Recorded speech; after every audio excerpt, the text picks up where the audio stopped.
In the opening scene, we are introduced to Danny Rourke, a detective from the Austin Police Department who is currently attending a therapy session. During the session, he reflects on the traumatic event of his 7-year-old daughter named Minnie being abducted, which ultimately led to the breakdown of his marriage. It is revealed that he was at a park watching his daughter play when he got distracted for a few seconds. If only he didn't have such a thing for pinwheels. Upon turning back around, he discovered that Minnie had disappeared. The person responsible for the abduction has been apprehended, but was not charged as he was deemed mentally unstable. Following the therapy session, Danny is picked up by his coworker Nix, who informs him that they have received an anonymous tip-off call regarding an upcoming bank heist targeting a specific safe deposit box. According to Nix, the recent string of bank robberies has involved the same bank, but at different branches. However, the strange thing about this robbery is that the thief is specifically targeting a safety deposit box that does not contain any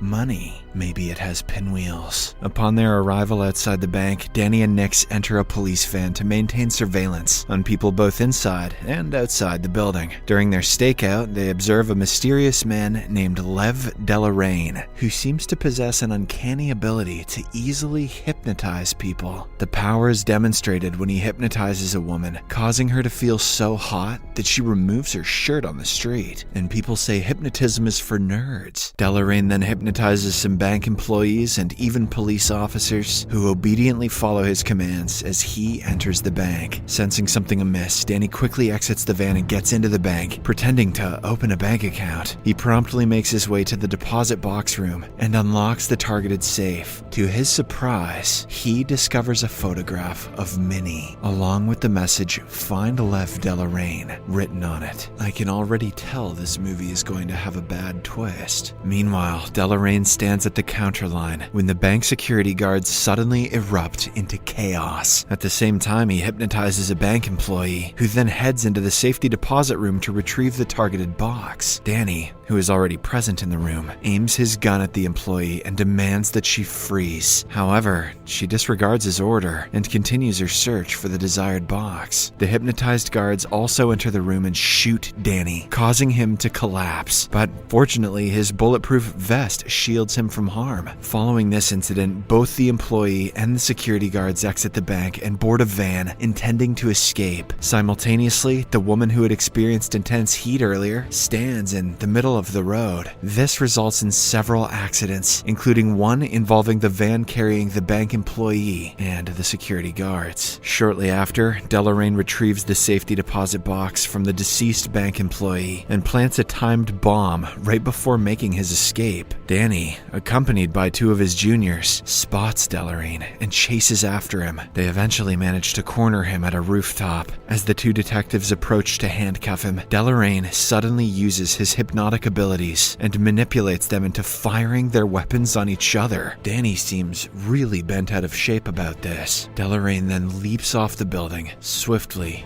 vanishing from sight. After the chaos ends, Nix arrives at the scene and informs Danny that all the witnesses have no recollection of the events due to the effects of hypnosis. Danny, who is convinced that the heist is somehow connected to his daughter's disappearance, embarks on his own investigation. On the same night, Nix contacts him and relays the results of a trace conducted on the previous tip-off call. Wasting no time, Danny proceeds to the specified location and finds a therapy facility owned by a fortune teller named Diana Cruz. He tells her about the purpose of his visit, and the two start a conversation. But when Danny mentions the name Delaraine, she becomes scared and orders him to leave the place immediately. Unbeknownst to them, Delaraine lurks outside the facility. He sneaks up behind a biker and hypnotizes him, causing him to ride a motorcycle through Diana's window. The man says, "Delaraine will not stop," before committing the unthinkable in a weird and unconvincing way. Following the incident, Danny takes Diana into protective custody and proceeds to question her. The latter discloses that both the bank heist and the recent incident are the results of Delaraine exploiting his supernatural abilities. She explains that Delaraine is a hypnotist with the capability to manipulate and control minds using a psychic bandwidth. Danny asks how she knows so much about hypnotics, to which she replies that she is also one of them. According to Diana, both she and Deloraine underwent training in a covert government hypnosis division designed to harness mind control. However, Deloraine became the most powerful disciple and ultimately turned to evil.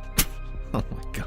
It's Star Wars for street magicians, and Ben Affleck is pissed. Deloraine is now looking to gain control over the whole country. Hearing all of this, Nix, who is also present there, simply chuckles, like a good proxy for the audience. He doesn't believe in all of this and claims that she's joking. In response, Diana hypnotizes Nix, compelling him to step outside for fresh air. After this, she reveals that Danny possesses a strong immunity to mind control, perhaps because he is severely depressed these days. Diana knows this because she tried to hypnotize him earlier, but was unsuccessful. On the other hand, Deloraine appears outside the police station and hypnotizes Nix. He then orders the poor guy to attack his friends. As Nix enters the investigation room, Diana quickly realizes that something is wrong with him, so she suggests that they run away. She claims that Nix will not regain consciousness until he fulfills his assigned task. Despite Diana's advice, Danny tries to stop his friend and even handcuffs him. However, Nix continues his desperate attempts to reach for his gun, ignoring the pain given by the handcuffs. When the situation gets out of hand, Diana grabs Nix's gun and shoots him in the head, killing him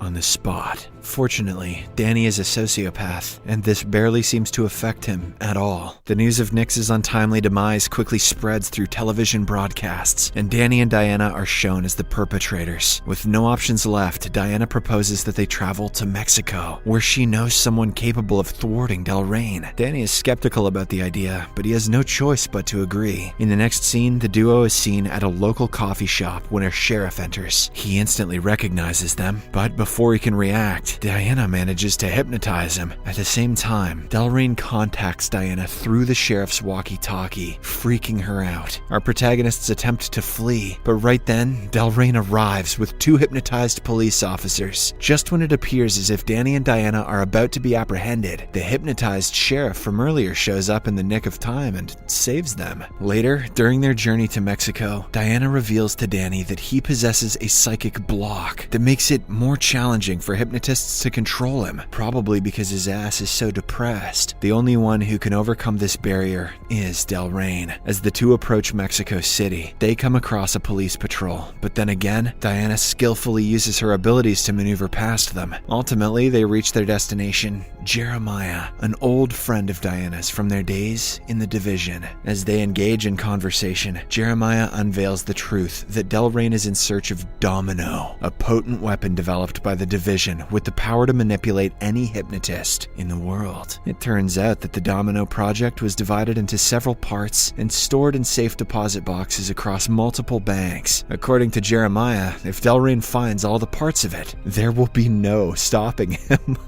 This movie, man. He then unexpectedly asks for the picture of Minnie, which Danny had acquired from the bank earlier. This raises suspicion in Diana's mind, and it is soon confirmed when Jeremiah morphs into Deloraine. It turns out he had been using his abilities to transform himself into a totally different person. Acting quickly, Danny and Diana flee the scene, with Deloraine giving chase through an intricately constructed hypnotic environment. Many officers and random citizens also join in the chase. Not long after, our protagonists find themselves cornered, but just as they are about to be captured, Danny taps into his own reserve of hypnotic power and takes control of the police officers, directing them to apprehend Deloraine instead. He just thought about the pinwheels and Rain Manned that shit. After the danger is averted, Danny is filled with confusion, unable to understand what he just did. Diana is also equally perplexed, so she suggests that they seek assistance from River, a secret hacker who was once her friend within the division. Later, they arrive at his hideout and explain their predicament to him. River agrees to help them and uses his hacking expertise to delve deep into Danny's data. Shockingly, he uncovers a startling revelation. Danny's wife, Vivian, is actually a member of the same hypnosis division, just like Diana. As the three are talking, Danny receives a call from Deloraine, who attempts to hypnotize him over the phone, urging him to execute Diana.